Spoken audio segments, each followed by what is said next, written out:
Steve, you've been watching practice, and you've been a part of a lot of NBA training camps in the conditioning and the running. How does this one stack up to some of the other ones that you have faced? This is, if not the heaviest, right up there. The amount of conditioning we've done, I think Byron set a tone really early. Our first drill today was the first drill we did the first day of camp where, it was great because it set the tone. Right. You know what I mean? It was a little Hands bit like up. high school or college, but, I love it. It sets the tone. It gets guys on guard like, hey, we're not messing around. Right. We're going to get in shape. We're going to do what I say, and we're going to do it right. And I like that. Yeah, I think there's things that we noticed about doing it right. The little things, keeping the hands up. How does that translate into a game? It's habits, right? I mean, the more you can be disciplined enough to move your feet and keep your hands up, the more airspace you take away, the more shots you can test, the more deflections you get. So it's just a little thing to set the tone, get guys in shape, get them thinking in that vein rather than, shortcuts. So it's a great way to start camp. Let's talk about you and some of the injuries. You didn't go through the full practice, kind of tweaked your ankle a little bit.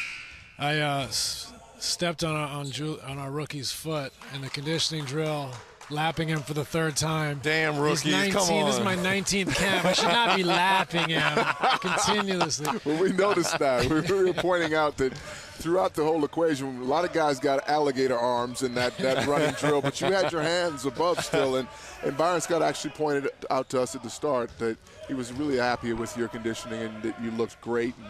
And that's like once you point out 19 years, man. Yeah. That's really impressive. Thanks. I actually feel great. I'm hoping that what's happened is that nerve has just become less sensitive in time. And it took a long time, but I'm hoping that's what it is because I've had pretty much a free summer, moving well, freely, without limitation. And the first 4 days of camp, I felt great. You roll your ankle a little bit. It's one of those things that at this stage that I don't want to go limp through it and then get a little a tweak and start that downward spiral. Yeah.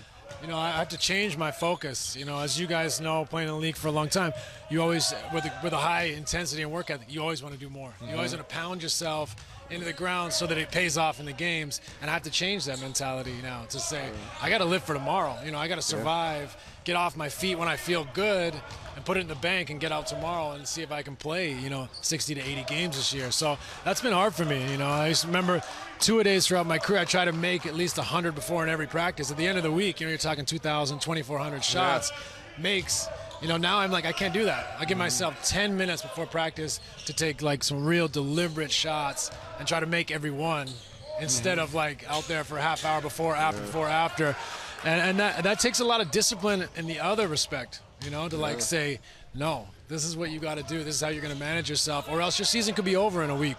So it's a different frame of mind, but I'm enjoying the challenge, and I think I just got a little bit of a shot at it this year. Being the quarterback of this team, now that you're bringing back Kobe Bryant and yourself, you're bringing in a new head coach and a new system. You've ran the system a little bit, the chin action and a little bit of the Princeton. What are going to be your challenges now that you're going to be back on the floor playing? Again,